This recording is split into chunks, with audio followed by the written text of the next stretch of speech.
Hello everybody, welcome to Nutritional Justice. Today we're going to talk about eating healthy. What is to eat healthy? How do you eat healthy? By the end of this video, you will be able to tell what foods are good for you, what foods are not so efficient for your body, and make a choice based on your goals, your personality. So let's get started. First off, eating healthy. What is to eat healthy? Is to consume energy. You need energy, to function, and the goal is to consume and get the most energy and nutrients to sustain your body. And these foods would be optimal if they have the less quantity of toxins that you can tolerate, or so your body doesn't have to detox that much, or maybe doesn't have to detox to a minimal level, right? So I divide food in 4 categories. Because we talk a lot about calories, and what is a calorie? A calorie is the energetic value, but if we count calories, we can compare banana with drinking soda, and that's not very accurate, and that's what we've been doing, seeing nutrition black and white.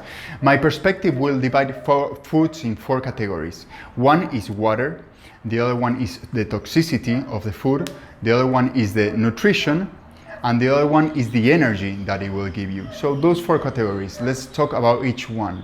First off, let's talk about the main one, the most important one, the water. The foods that you consume will either hydrate you or dehydrate you. So, it's important to drink water, of course, but I always say it's very important that you eat your water as well.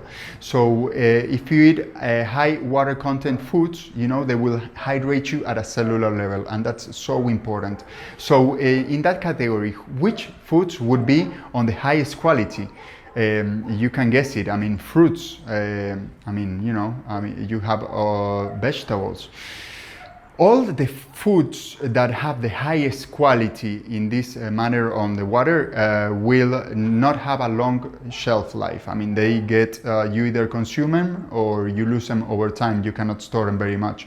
Yes, you can consume which foods are the lowest category. Processed foods that they can last a long time in a shelf, and it doesn't matter if maybe they are healthy foods and they just been dehydrated, but that's going to be the lowest quality in this category, because these foods are not hydrating you. So when you choose foods, take a look about that matter, the amount of water that they are giving you. So the foods that you consume optimally will hydrate you as well. Let's talk about a different category about this water. If you eat legumes such as lentils, or if you eat beans, or if you eat this, these are whole plant-based foods, and you need to hydrate them the night before. If you eat walnuts, if you eat almonds, you need to hydrate them the night before, or at least 10 hours, 10 to 12 hours, depends on the weather where you live. But why you hydrate them? So you activate these seeds, and then whether it's going to be almonds or sesame seeds, you just take out the water and the phytic acid that preserves the life of the seed. So these are live foods, as they call them, and you activate it. And after you activate it, you don't have much time. It's not going to have much shelf time. Why? Because it's live food. It's going to hydrate you, and it's going to be good for you. If you have lentils, you soak them and then you cook them. Also, you activated those lentils. You can store them for a very long time, but once activated, once they are ready to be consume, you don't have much time left. You can sprout them as well, and they're going to give you a lot of benefits. But again, regarding the water, make sure that the food that you consume will hydrate you, and the food that lasts a long time in a shelf and comes in a package, you probably shouldn't consume it. It won't be healthy for you, and it's not the optimal. So with that said, I hope this is clear. Now let's jump to the other category. The other category is the energy that will give you. So we're going to talk about the energy. This is where we see it in this category as calories, right? And the energy density that they will give you.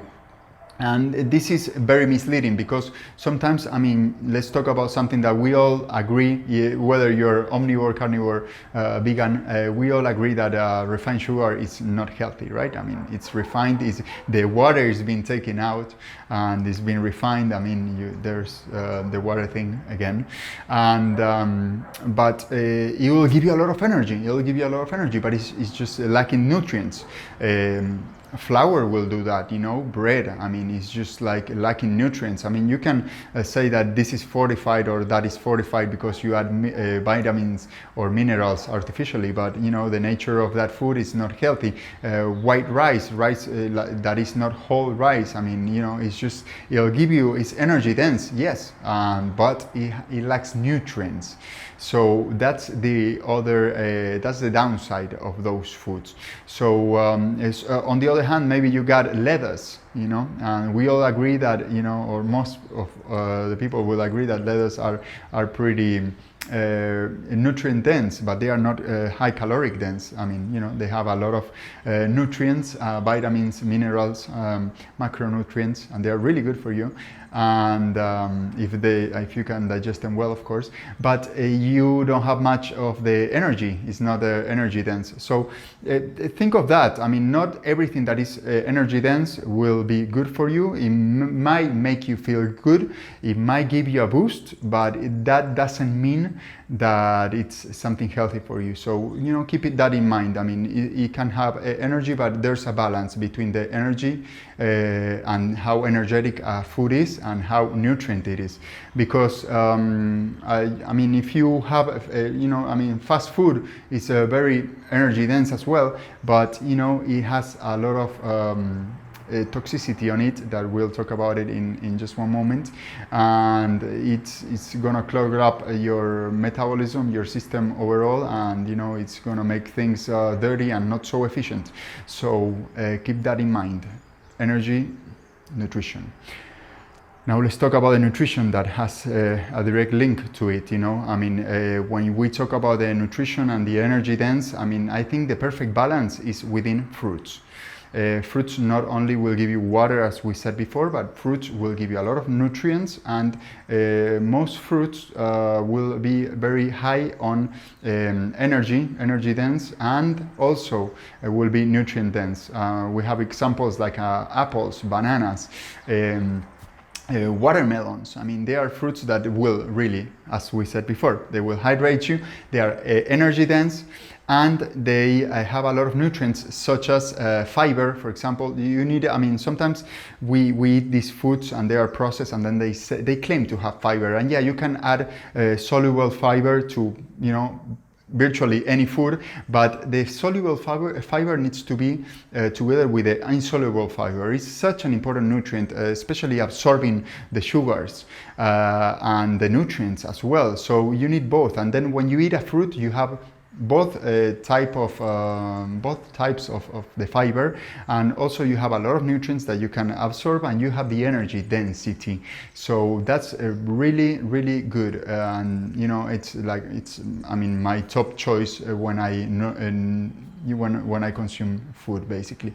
Also, you have things, as we said before, we have leafy greens. Tender leafy greens are really good for you. Then you can have vegetables maybe, or you can have legumes. Those will be the very energy dense and very nutrient dense.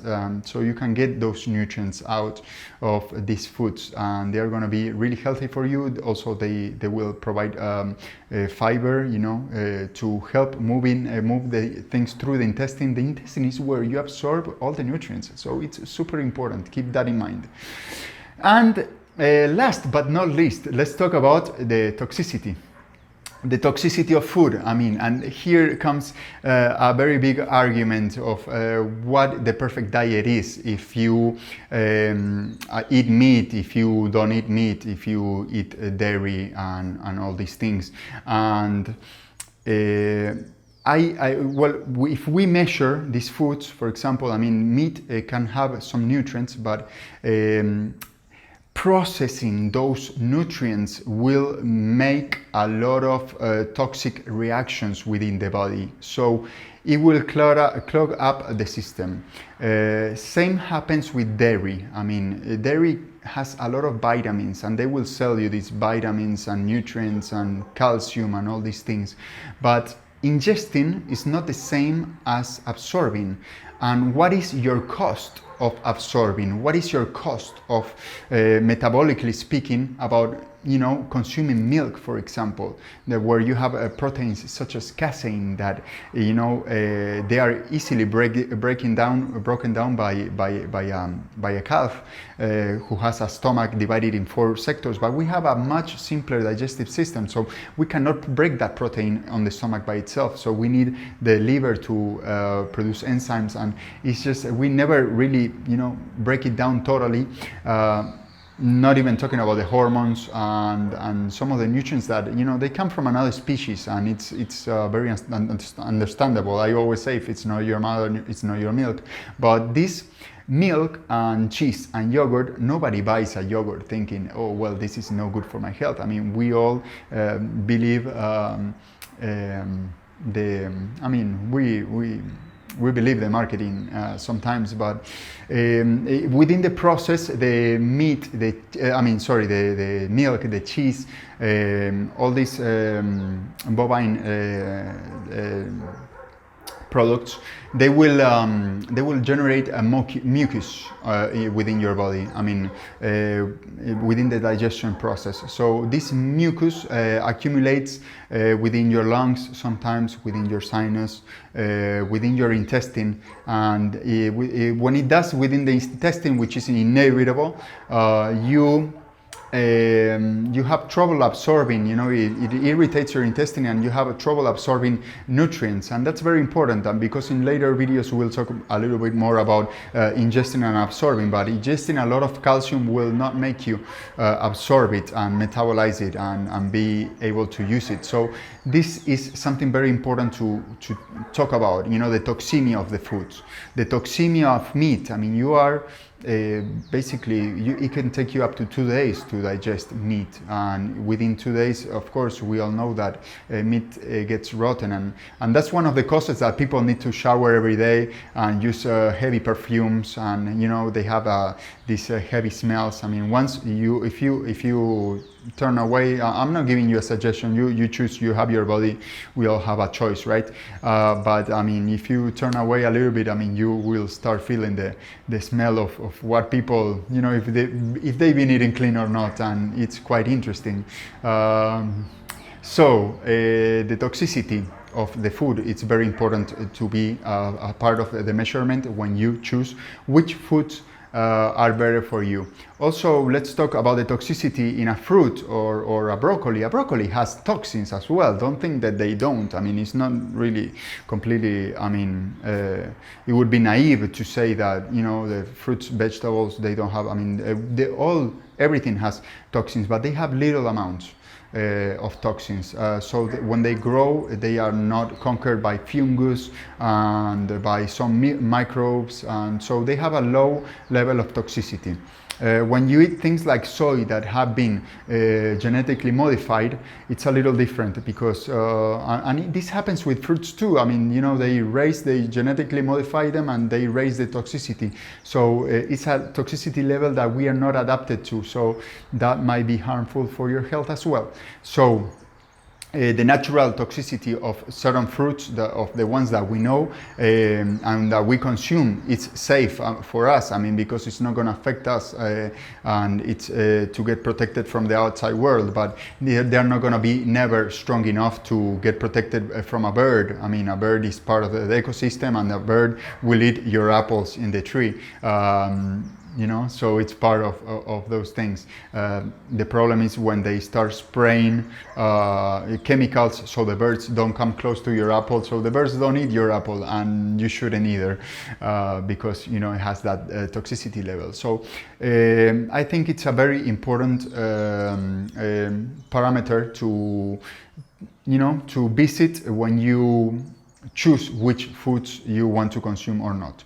Naturally, the ones that will leave the less toxicity are fruits, vegetables, whole plant-based, basically. Those are the lowest toxicity foods. And then from that point on, I mean, if we talk about processed foods, if we talk about meat or dairy, those will leave a trace of mucus. In some cases, they leave a trace of pus. Pus is infection and a potential infection. So be aware of these things. I mean, I'm not saying go one way, go another. I tried for many years, several years, many of the diets, and and I have my own conclusions. And I think you should do the same too. For a while, stick with a choice that you make, and then you'll start feeling, your body will tell you. Your body is wiser than you and me. So, with that said, that's the fourth parameter, toxicity. So, the conclusions. Let's go to the conclusions. What is to eat healthy? In my opinion, to eat healthy is to eat food that will go to your body, will give you energy, will give you nutrition, will give you water, and will leave the minimum trace of waste within your body, and also foods that will clean you. I mean, that's for me the optimal nutrition. Some people tell me, well, I'm vegetarian and I'm eating healthy. Well, I don't think a vegetarian diet is healthy, because you're eating dairy and you shouldn't eat any more dairy after you're 2 or 3. If it's not your mother, it's not your milk, as we say, right? And then also, well, some people think the carnivore diet is good. I mean, the carnivore diet will make you feel good, I can tell you that, but it will clog up your system, and you will have a short, medium, and long-term physical problems, and it's well known now that it causes several diseases like cardiovascular. Even if you eat lean meat, I mean, with a few cholesterol and all that, but I mean, it's just over time it builds up. I mean, because it's there. But heart problems is the main one. It causes insulin resistance that escalates to, I mean, it's diabetes eventually.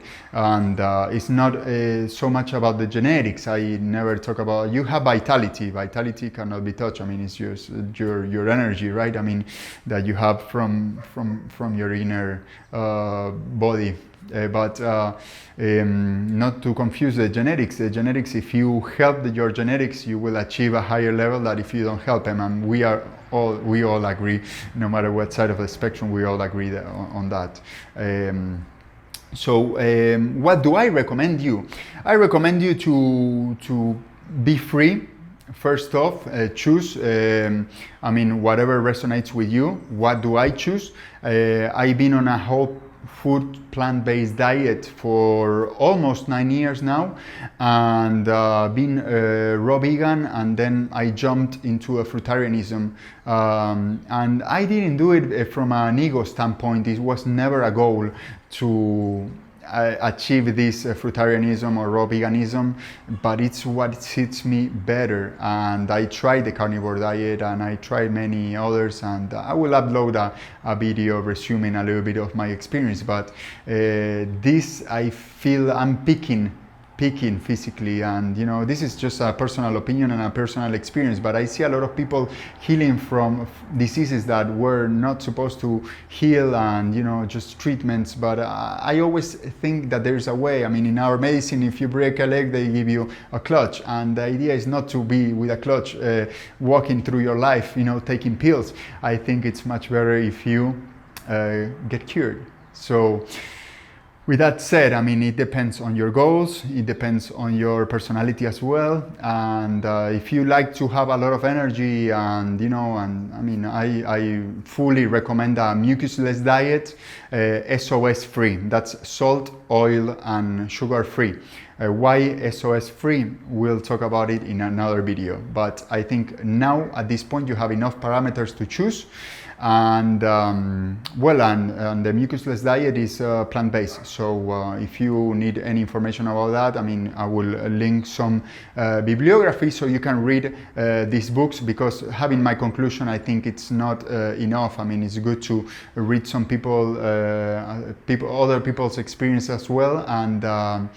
And well, I thank you very much for joining me in this video.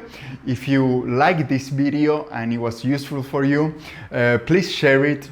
Please share it with your friends, your colleagues, your family, and the people you love. And if you want to see me again, which I hope you do, you can subscribe. You can subscribe and hit the subscribe button thingy. And I will see you in the next video.